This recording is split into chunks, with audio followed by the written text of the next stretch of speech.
Hello guys, welcome to the Sky Rider channel where I will bring you regular videos on test rides, my daily commute and something about motorbikes in general.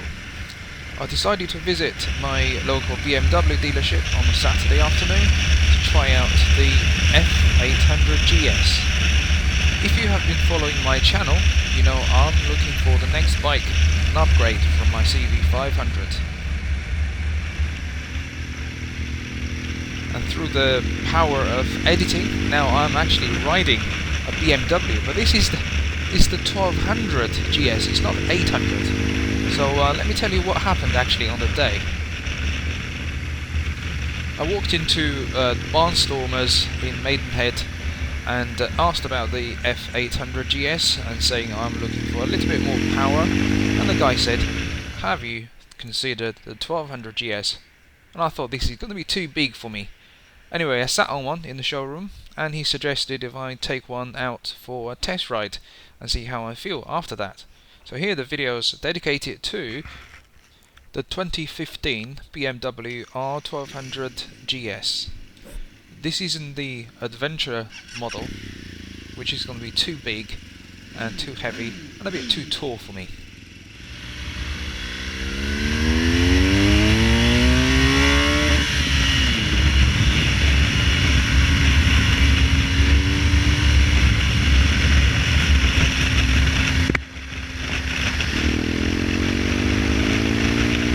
There's no doubt this 1200cc engine is going to deliver a big punch, but on 6th gear, this is what happens. The torque and the grunt from this box engine is just incredible. This latest liquid-cooled version does deliver a bit more power than the previous model.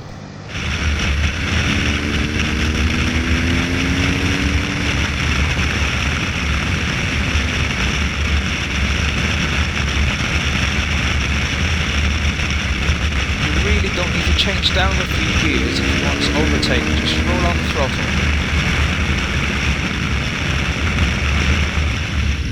I know you shouldn't be riding on the middle white mark section because it's full of crap, it's a little bit bumpy, but on the GS you hardly feel anything, it's just so smooth, it's so comfortable, this bike.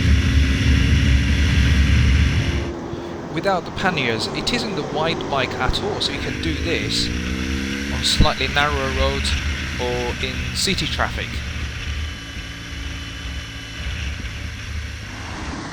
This bike is really well balanced in terms of handling, in terms of slow speed as well. As you can see here in town traffic, this is very slow, it's probably walking pace, but the bike gives me a lot of confidence, and I haven't got experience like some of you guys have, so that is a big plus for a new guy like me.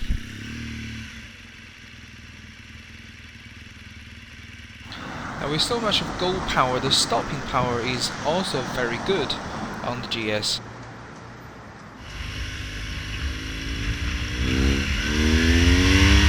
This is the windscreen at its tallest setting, and at a national speed limit or 70 miles an hour or above 70, it works really well at blocking the wind from your face. And this is fully adjustable as well. You can do it on the go, but I chose to stop at the light, and just by turning the knob a few times you can lower it or raise it as you like. Now you'd expect a £15,000 bike will come with the handguards as standard, which it does, and it's really nice, and the clutch is light and easy, all the controls in the right places, and it's really easy to use. This one has got all the toys, including this keyless start.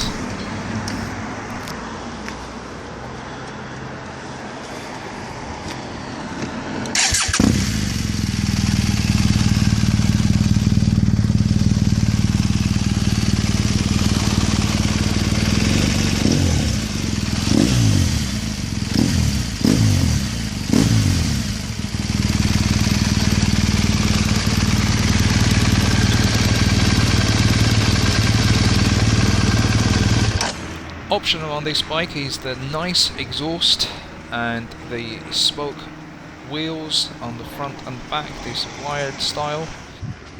The single-sided swing arm looks really sexy, I think.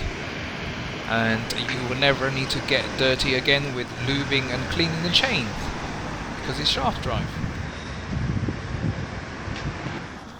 Other bells and whistles on this bike, including the LED daytime running light and LED main beam, and everything LED, including the indicators, as you can see here, front and back. Let's now put all the positive things together about this bike. It's really nice handling, it's got the power, it's got the comfort, it's got everything that I ever wanted on the bike. It's got the latest safety features and all the technology that could justify spending 15 grand on two wheels. And by the way, the mirrors are pretty good. But here are a few of the negatives for me. The seat, this optional seat, I find myself sliding forward and back a little bit. And it isn't very easy for me to read the speed after all, so I didn't know what speed I was travelling at. Although the gear change is smooth, but it can be a little bit clunky, and it could just be me, not the bike. One of the biggest thing for me, negative thing, is this thing costs too much money. Now, £15,000 brand new, that is quite a lot of money. You can buy a medium-sized family car. Having said that, I'm quite happy to save up, although it could take a while, but to save up for a GS, a 1200GS, because I just loved it. Every single second of it was great. It was particularly hard to part with this bike. I think I've made the mistake of going from an entry-level bike all the way to probably the best in this adventure style, so I want one, but can I afford one?